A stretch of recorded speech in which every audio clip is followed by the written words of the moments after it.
तो आप लोगों का और एग्ज़ाम कैसा रहा कमेंट में ज़रूर बताइएगा।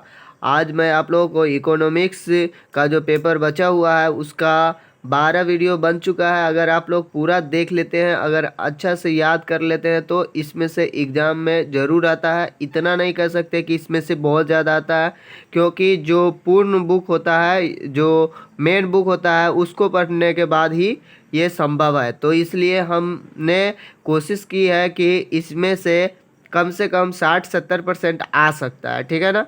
उसमें अगर पूरा आप लोग अगर याद करके रखते हैं तो हम क्या करते हैं, हम लोग इसको बस देखते रहेंगे, और कहीं से होगा तो और कहीं से क्वेश्चन ऑब्जेक्टिव होगा तो उसका उपाय करेंगे और देखते रहेंगे, ठीक है।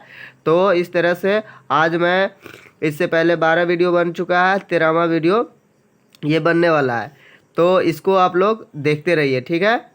तो पहला इसका क्वेश्चन जो है वो है, रिकॉर्डर के अनुसार पूर्ण प्रतियोगिता में किसी वस्तु का मूल्य निर्धारित होता है तो इसका है उत्पादन उत्पादन लागत द्वारा। किसके द्वारा? उत्पादन लागत द्वारा। यानी कि कोई भी रिकॉर्डों का अनुसार पूर्ण प्रतियोगिता में अगर किसी वस्तु का मूल्य निर्धारित किसके अनुसार होता है तो उत्पादन लागत द्वारा। जो जितनी उत्पादन उसमें लागत होती है उसके हिसाब से कोई चीज़ का रेट होता है, ये तो सभी जानते हैं। तो चलते हैं अगले क्वेश्चन की ओर। अगला क्वेश्चन है, जेवंश के अनुसार पूर्ण प्रतियोगिता में किसी वस्तु का मूल्य निर्धारित होता है तो इस स्थिति में कैसे निर्धारित होता है? तो इनके अनुसार होता है सीमांत उपयोगिता द्वारा, ठीक है। फिर आगे की ओर बढ़ते हैं। अगला क्वेश्चन है कि मार्शल के अनुसार पूर्ण प्रतियोगिता में किसी वस्तु का मूल्य निर्धारित होता है तो वस्तु की मांग एवं पूर्ति दोनों के संतुलन द्वारा। फिर आपका अगला क्वेश्चन है कि बाजार मूल्य होता है, बाजार मूल्य जो होता है वो कैसी होता है? तो अति अल्पकालीन होता है। कहने का मतलब बाजार का मूल्य थोड़ा ही देर में चेंजिंग होते रहता है। सो बाजार मूल्य क्या होता है? अति अल्पकालीन होता है, थोड़े समय के लिए होता है। फिर अगला क्वेश्चन, सामान्य मूल्य होता है। जो सामान्य मूल्य होगा कोई चीज़ का तो वो दीर्घकालीन होगा, यानी कि कोई जैसे सरफ का रेट हो गया, ऐसे करके कोई भी जो सामान्य रेट का होगा तो वो क्या होगा? दीर्घकालीन होगा, ठीक है। और बाजार में कोई सब्जी हो या कुछ भी हो तो उसको क्या करते हैं, देखते हैं ग्राहक के हिसाब से बढ़ा देते हैं इसको, ठीक है। फिर अगला, और पूर्ति के हिसाब से भी सामान्य मूल्य होता है तो क्या होता है? दीर्घकालीन। फिर अगला, सामान्य मूल्य के निर्धारण में कौन अधिक सक्रिय होता है? तो वस्तु की पूर्ति। कौन? वस्तु की पूर्ति अगर ज़्यादा होगी तो वस्तु की कीमत कम जाएगी, और कम होगी तो इसको बढ़ा दिया जाता है। तो फिर अगला कि मार्शल ने समय की दृष्टि से बाजार को विभाजित किया है तो कितने भागों में? तो 4 भागों में विभाजित किया है।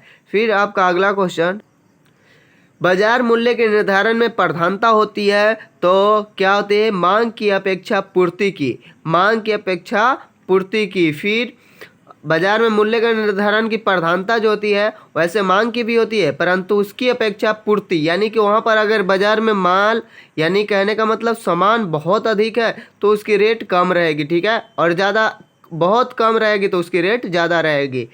जैसे कि आप लोग देख सकते हैं कोई पर्व त्योहार में। फिर आगे, कौन सा मूल्य काल्पनिक होता है, बाजार मूल्य या सामान्य मूल्य? तो इसमें कौन सा काल्पनिक होता है? तो सामान्य मूल्य क्या होता है? वो काल्पनिक होता है, ठीक है। फिर आगे, उपभोक्ता की बचत निम्नलिखित में से निम्नलिखित के लिए अधिकतम कही जा सकती है तो क्या? तो अनिवार्यता। फिर अगले क्वेश्चन की ओर हम लोग बढ़ेंगे। अगला क्वेश्चन है कि पूर्ण प्रतियोगिता में क्या होता है? तो बी, यानी कि ए आर की वैल्यू जो होती है बड़ी होती है एम आर से, ठीक है। फिर अगला क्वेश्चन आपका कि अपूर्ण प्रतियोगिता में क्या होता है? तो ए आर की वैल्यू बड़ा होता है एम आर से। तो ये दोनों में ठीक है, वही बात है। फिर अगला जो क्वेश्चन है वो है, अल्पकालीन कुल लागत कभी कम नहीं हो सकती। दीर्घकालीन कुल लागत से यह कथन क्या होता है? तो सदैव सत्य होता है। फिर आपका अगला सवाल, सामान्य लाभ की दशा में क्या होती है? तो ए आर बड़ा होता है ए सी से, ठीक है। फिर अगला आपका क्वेश्चन, संतुलन की अंतिम दशा के लिए आवश्यक है। क्या आवश्यक है? तो एम आर बराबर एम सी तथा एम सी वक्र एम आर के नीचे से काटता है। ठीक है। फिर अगला, पूर्ण प्रतियोगिता में फर्म का अल्पकालीन पूर्ति वक्र कैसा होता है? तो ये होता है सीमांत लागत वक्र का वह भाग होता है जो ABC से ऊपर हो। ठीक है। फिर आपका अगला क्वेश्चन, एकाधिकार में पूर्ति वक्र क्या होती है? तो अर्थहीन होती है। फिर आपका अगला क्वेश्चन कि पूर्ण प्रतियोगिता में कीमत कौन निश्चित करता है? तो उद्योग करता है। कौन करता है? उद्योग।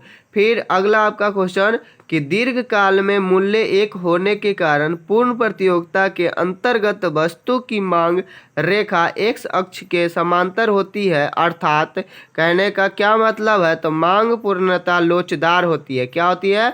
लोचदार होती है। तो इस तरह से ये 22 तक आप लोग क्वेश्चन कर चुके हैं। बस छोटा छोटा वीडियो आपको देखना है और आपको बस रिवाइज करनी है, ध्यान में रखनी है और आपको अच्छा करना है। ठीक है। तो फिर मिलते हैं अगले वीडियो में।